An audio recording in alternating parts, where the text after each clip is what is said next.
after looking at it, back at the film on Saturday, what was kind of maybe your assessment of how you guys played as a defense?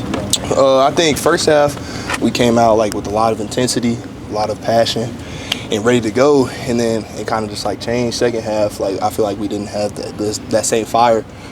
Like that's the most rushing yards we've given up all year, and it was like basic runs. It wasn't anything that was exotic and we were in good calls. And I mean, it was just like at the end of the day, we look back at it now and we moved on. We know what we need to fix. You guys have shown the type of defense you can be. What was the response like when today in the film room or on practice field? I think a lot of people were a lot more invested, which, looking back at it, I wish some of those guys that are watching it more now just did that in the beginning, because it shouldn't take the loss to figure that out. But hey, like we can use this loss. Like I was thinking to myself, like, when's the last time a national championship winner was undefeated? Like that's just the day and age we're in now. So like we have a lot of goals still left on the table that we can accomplish easily. How much of a lesson is this for everybody on the team? And you guys on defense are more experienced, but you had 12 tackles for loss in this game. Looked pretty good, but you just miss one guy out in space, and it can be the difference in a game. Exactly.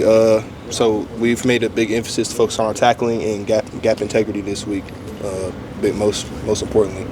But just in terms of being in those one possession games, I mean, your league play the rest of the way. Yeah. Do you have to kind of shift your mentality a little bit? Yeah, Coach B always says it's a one possession league, and like five plays on either side of the ball can ultimately lead to the win or loss. And so we just need to do our job to like make sure that those are in our favor, do the little things, the details that will ultimately lead us to the victory. You talked about like the struggles in the second half. Did the tempo of that Texas offense contribute to that at all? I wouldn't say so. I feel like it was just us. Like they didn't really do a lot of tempo, to be honest. Like they huddled, and I feel like we just didn't have the sense of urgency that we did in the first half. We held them to under like 100 yards, and so I just don't think we played with that intensity that we did. Facing a quarterback like Lenoris this week, just what have you seen from him and how tough it's going to be to defend him? Yeah, he's a really good quarterback.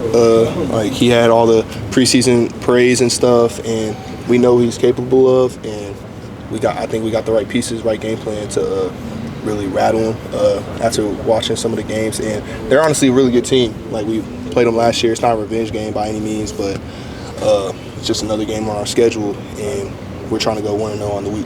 Obviously, you guys have faced a rushing quarterback before, but when you have a guy as big as built like Lenoris is, what kind of challenge does that kind of present for you guys? Man, and the arm talent he has too is really good to complement that. And so, I mean, it's just stick to the details, the game plan. Like we got to stay in our gaps even more now because of how mobile he is, and he's a threat in the throwing game once he makes those plays too. So we really just got to stay in our gaps, know our assignments and details at the end of the day.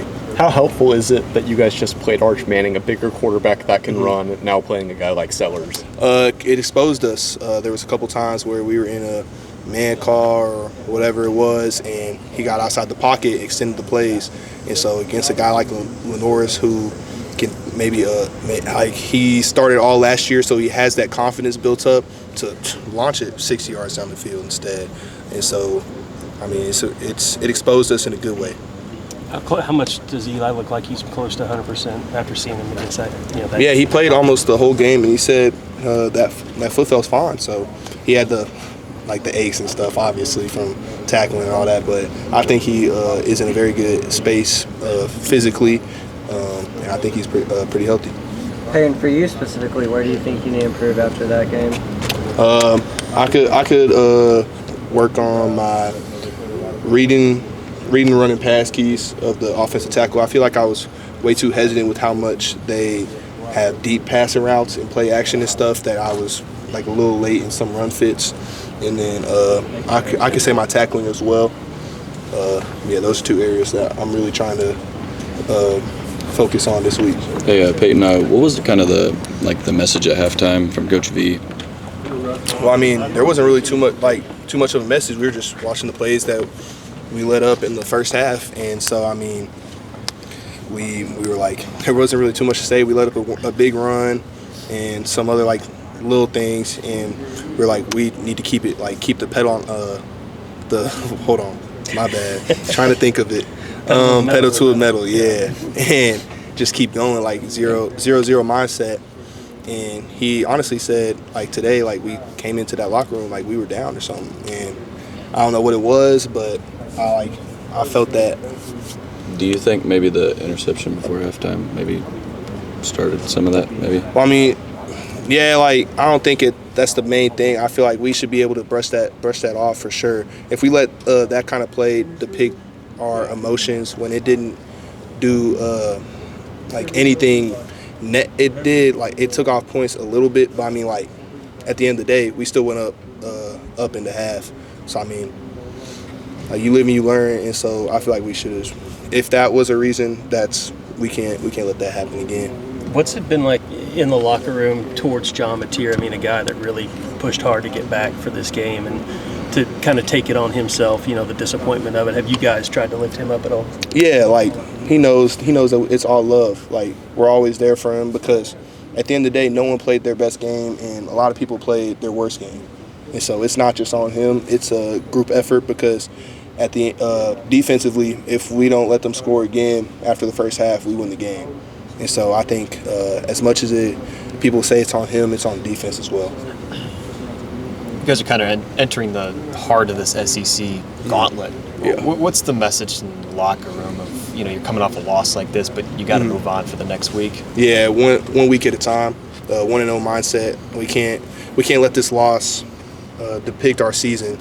Like I said earlier about the last time a national championship winner has been undefeated. I don't know, was that like LSU 2019 or something? Yep. Like that's just the day and age we're in. Like we can't let that affect us, and we need to take this, like learn from our scars, learn from our mistakes from this game, which I think is going to help us in the long run. Thanks, Peyton. Appreciate it.